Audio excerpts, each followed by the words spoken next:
Ciao. Davanti a me ho una Skoda Fabia.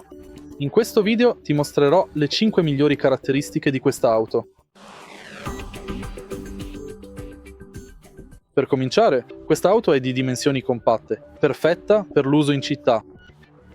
Ha motori TCI efficienti nei consumi, ma manca di potenza.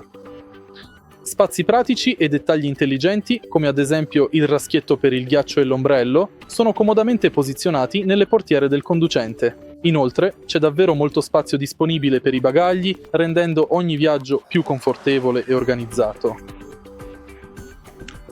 Infine, questa auto ha una solida qualità costruttiva degli interni e bassi costi di manutenzione. Se trovi utile il video, lascia un like, un commento e iscriviti al canale.